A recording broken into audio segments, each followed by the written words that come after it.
Vietnam, one of the emerging countries in Southeast Asia, isn't just excelling in manufacturing and textiles, it's also mastering the art of tourism. In this video, I'll take you on an exciting journey to Sapa, Vietnam through my eyes. The adventure began with a direct flight from Jakarta to Hanoi on Vietjet, a quick 4-hour journey that I felt still in Indonesia but with different directions.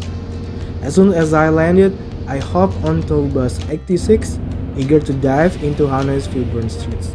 Navigating through the city, I wandered for about 20 minutes before reaching my hotel, which only added to the excitement of discovering a new place. At the morning, my driver arrived at 6:30 a.m. to drive me away to Sapa. Traveling in a limousine, I was in the company of family, possibly from China, Japan, and couple from Middle East. The ride was smooth, and our driver skillfully navigated the bustling streets of Hanoi as we began our 350-kilometer journey to the mountains. As we left the city behind, the scenery along the toll roads became serene, lulling me into a nap, and each rest stop was a chance to savor the local flavors, sipping the tea and soaking in the essence of Vietnam.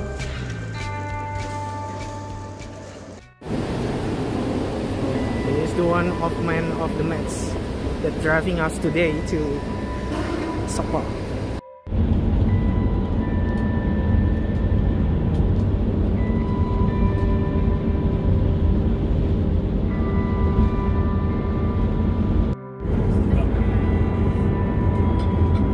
Rejoining the toll road, I couldn't help but notice how thoughtfully the driver maintained a comfortable speed, ensuring our safety while allowing us to enjoy the lush green scenery and the majestic river running alongside the road. The toll road itself was impressively smooth, connecting major cities to the smaller towns of Vietnam. And then, after 2 hours, we took another break at a rest stop, giving me more time to enjoy the local atmosphere.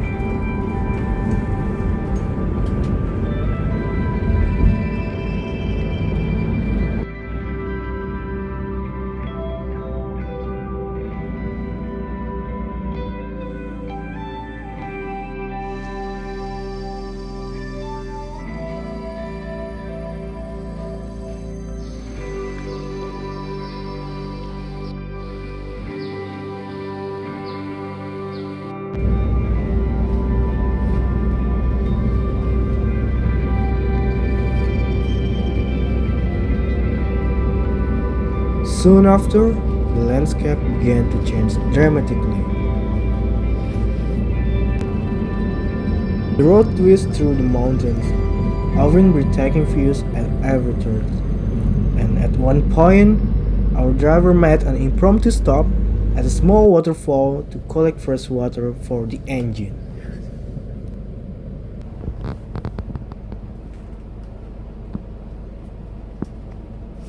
By 1 p.m., we arrived in Sapa, and I was instantly captivated by the town's beauty.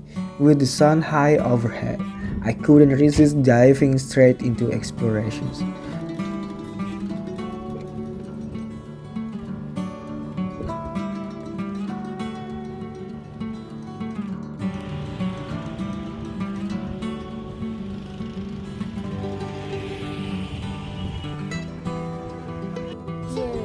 Your village is very beautiful. Thank you.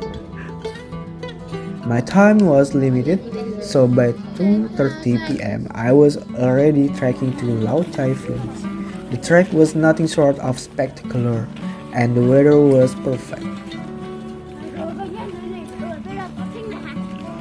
I found myself in the company of fellow adventurers from Singapore, the Philippines, and Spain. Together, we enjoy every twist and turn of the trail, marveling at the rugged beauty around us. Leading the way were friendly locals who accompanied us from the start. As we approached their village, they began offering various products like wallets, which I later discovered were quite expensive. While it was a bit surprising, I understood their need to earn a living and appreciate the knowledge they shared about their cultures and daily lives. Their village was stunning, nestled perfectly between the mountains, and I felt fortunate to witness such a unique place.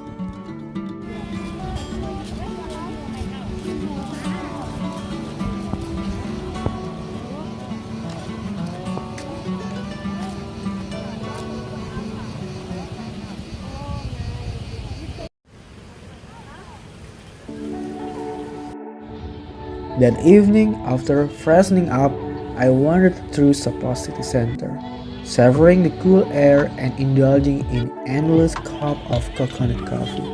The town was alive with energy, and I couldn't help but soak in the joyous atmosphere.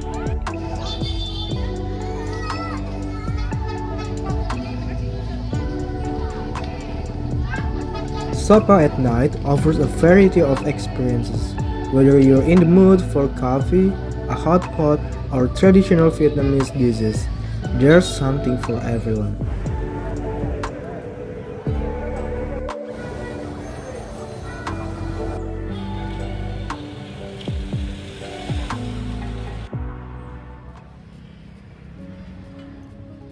The next morning, I set out to conquer Phan Xipang, the so-called roof of Indochina.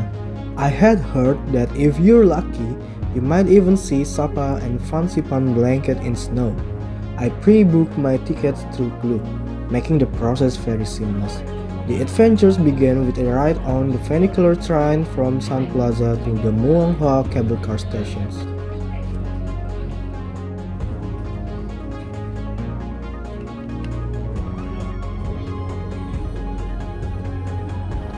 The scenery was breathtaking, with mountains and countless flowers adorning the area around Rong Lin stations. It felt surreal, like something out of a dream.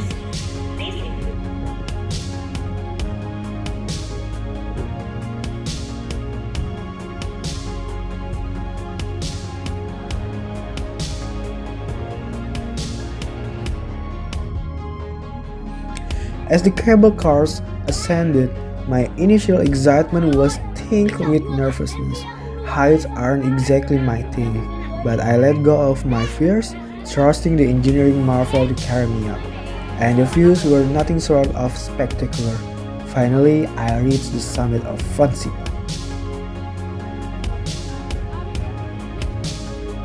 At 3,000 meters above sea level, the air was noticeably thinner, and I took a moment to rest and acclimate to the weather. Even though I was traveling solo, I managed to capture the memory with a selfie video commemorating my achievement of reaching the peak of Phan Xipang.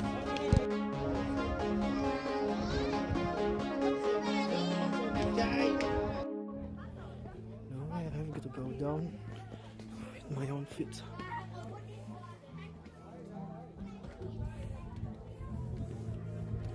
Hopefully it's only foggy in here, but not rainy, fortunately.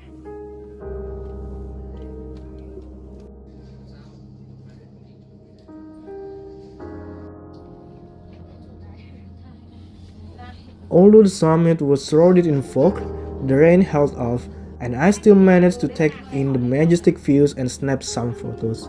I was in awe of how Vietnam had managed to build such a complex and impressive structures in these remote locations. The experience was worth every penny. I hope this video gives you a glimpse of the magic of Sapa and Phan Xipang. If you're curious about any costs or details, feel free to ask in the comments. And don't forget to like and subscribe for more travel adventures. Thank you! 可以走外面的。